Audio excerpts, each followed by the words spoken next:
Bravo à l'Afrique qui s'éveille et qui se réveille. Je vous ai promis une vidéo sur la République centrafricaine et Touadéra.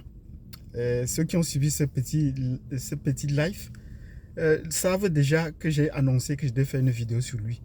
Et c'est l'objet de cette vidéo. Maintenant, nous allons faire une vidéo sur Touadéra et sur la République centrafricaine. Donc, si vous êtes nouveau, mettez-nous déjà des pouces, ainsi que les anciens, mettez-nous de nombreux pouces. Parce que les pouces, ce n'est pas seulement pour cette vidéo, c'est également pour à l'endroit de Touadéra. Oui, la renaissance africaine a commencé en République centrafricaine. Nous disons bravo. Et avec la personne de Touadéra. Bravo, Touadéra, pour ce que tu as fait pour l'Afrique, pour avoir ouvert les yeux aux Africains. Même tout ce qui se passe ailleurs en Afrique, et notamment à AES, a pris ses origines en République centrafricaine. Donc nous disons bravo à ce illustre professeur de mathématiques qui a donné la verve aux Africains.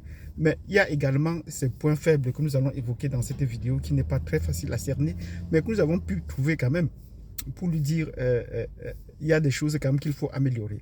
Donc si vous êtes installé confortablement et que vous avez déjà mis des pouces et vous êtes abonné, partagez également cette vidéo pour que nous soyons éclairés de ce que les leaders africains positifs font pour le continent africain et font pour les Africains. Donc c'est important qu'on partage ce genre d'informations et qu'on les diffuse. Nous disons bravo dans cette vidéo à Touadéra, au président centrafricain. Nous disons bravo et bravo. Et pour la République centrafricaine, parce que celui qui a commencé la révolution, il a montré comment est-ce qu'on pouvait jouer avec la politique française et pouvoir se démarquer. Et c'est ce qu'il a fait. Même s'il est lui-même englué un peu dans le système de la France-Afrique. Nous allons vous expliquer à la fin de la vidéo comment.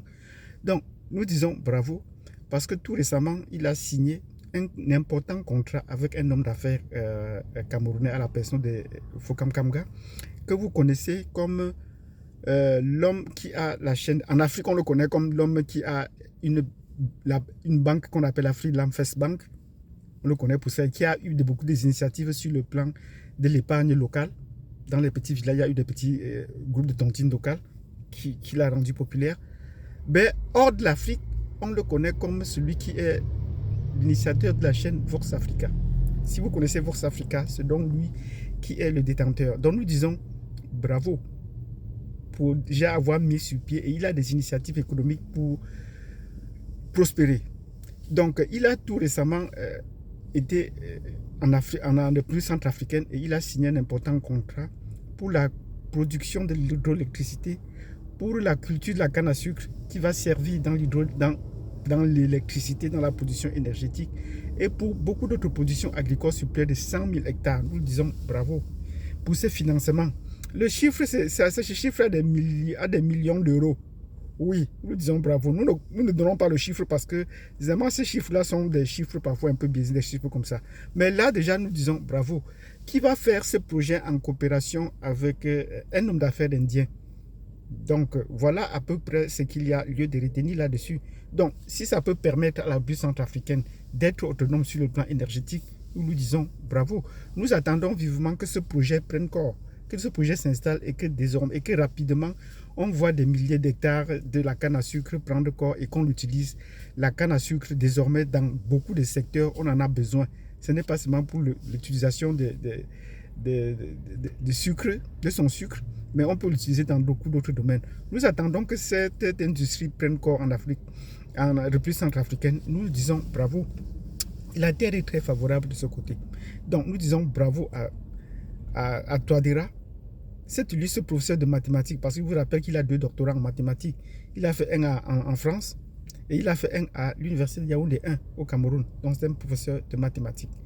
Ben, vous allez vous rendre compte qu'il est un excellent intellectuel parce qu'il passe de la pratique, c'est pas de la théorie à la pratique, ce qui n'est pas souvent courant parce qu'on est souvent bloqué toujours à la théorie.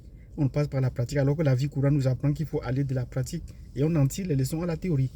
Ben, voilà un cas déjà qu'il faut féliciter. Il est l'initiative. Mais actuellement, comme il n'y a pas, qu'on ne peut pas tout dire positivement sur lui, il y a quand même des choses que ça nous peigne sur le cœur quand nous pensons à lui. Pourquoi? Parce que la République centrafricaine est en retard. En retard, nous disons par rapport. Ils ne font pas la course avec quelqu'un d'autre, certains vont me le dire. Ben, ils ont débuté, ils ont pris l'initiative qui a relancé, qui a motivé tout le continent africain et ils ont pris du recul. Les questions sécuritaires ne doivent pas empêcher les questions de développement d'aller un peu plus rapidement. Nous le disons, il a également sous la main tous les outils de sécurité pour maintenir la sécurité pour le long terme. Et depuis 10 ans, il est là. Nous avons dit depuis plus de 10 ans qu'il fallait qu'il ait un troisième mandat. Les gens nous disent, mais comment est-ce que vous pouvez penser que c'est un dictateur comme tous les autres, il ne peut pas changer de mandat? Non. Touadéra doit aller à un troisième mandat, voire un quatrième mandat. Oui. Pour ce qu'il a commencé, il faut qu'il implante ce qu'il a commencé. Jusqu'à présent, ça reste à la théorie. On n'a pas vu là, on ne voit pas la République centrafricaine décoller. On ne voit pas la République centrafricaine décoller. Si on veut faire une comparaison avec le Burkina Faso, il y a un grand gap, il y a un grand trou entre les deux. Parce qu'au Burkina Faso, on ne parle pas beaucoup des projets. Comme celui-ci, je viens de vous en parler, c'est un effet d'annonce, ça a été annoncé. Mais on n'a pas encore vu le projet prendre corps, s'installer. Contrairement au Burkina Faso, ces derniers temps, à qui nous disons bravo au capitaine Traoré, on voit des projets qui sont inaugurés directement. On n'est pas dans les effets d'annonce. On vous dit qu'on a inauguré une usine de traitement de déchets. On a inauguré une usine de traitement de l'or. On a inauguré ceci. On a construit des centres. On part pour l'inauguration. On n'est plus dans l'effet d'annonce. Parce que la France-Afrique nous a habitués à des projets d'annonce. Vous connaissez, il y a beaucoup de pays, même des pays voisins de la République centrafricaine, qui ont fait de très beaux plans de développement, mais qui n'ont jamais vu le jour. Même seulement bâtir les routes. On n'a pas assez de routes. La République centrafricaine, le Burkina Faso envisage de construire 5000 km de routes par an. C'est énorme. Qu'est-ce que Touadéra attend des gens pour mettre à la disposition de l'État ou pour qu'on en arrive, qu'on fasse comme le Burkina Faso, donner les moyens à l'État ou au département chargé de la construction des routes, de construire des routes avec des outils appropriés. Aujourd'hui, donc il ne faut plus qu'on évoque l'enclavement. L'enclavement sont la narration de ce que les Européens ont mis dans leur tête. Être enclavé, c'est être à côté de la mer, loin de la mer, ce n'est pas signe d'enclavement toujours. Il y a des pays qui sont loin de la mer, mais qui sont bien enclavés, qui ne sont pas enclavés. Donc, c'est les Européens qui voient qu'on n'a pas une ouverture maritime, on est enclavé. Non, le Burkina Faso a traversé cette étape et n'est plus dans l'enclavement. Ne se situe pas comme dans une situation d'enclavement. Même si l'ouverture à la mer peut être une opportunité, ben, ça n'a pas empêché qu'ils importent le matériel dont ils ont besoin. Donc, la République centrafricaine doit sortir de cette démarche et ne pas dire, parce que j'ai compris le président centrafricain dit que la situation d'enclavement, non, vous n'êtes pas enclavé, ils ont l'âge, mais ils sont beaucoup de pays en contact qui peuvent permettre l'acheminement des produits chez eux. Pourquoi pas construire une route à travers en passant par le Kenya, par l'Afrique de l'Est? Ils peuvent bien le faire. Pourquoi pas construire une route, surtout à la principale route qui va du côté du Cameroun? Ils peuvent bien se connecter aux autres pays qui ont une ouverture maritime. Donc là n'est pas le problème. Donc, nous disons bravo à la République centrafricaine, mais nous savons que Touadéra a fait ses études en France et que quand vous constatez sur son pin qui porte généralement de ce côté-là, c'est le pin que les présidents français portent aussi. Donc, nous ne l'en voulons pas tellement. Il a beau avoir l'initiative ou peut-être le courage de contourner les initiatives du président de la France-Afrique, mais il reste peut-être encore englué à ce système de la France-Afrique au regard de cela. Mais quand il est parti voir le pape, on n'a pas vu cela.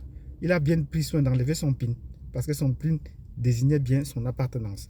Donc, si vous avez aimé cette vidéo dans laquelle nous disons bravo au président centrafricain qui a pris l'initiative, cette fois-ci, de pouvoir mettre sur place une industrie, de pouvoir faire la production agricole à large échelle, nous attendons que ce projet prenne corps et que des 3 mois qui suivent, qu'on inaugure déjà les premières productions. C'est possible qu'on inaugure déjà l'exploitation de ces champs.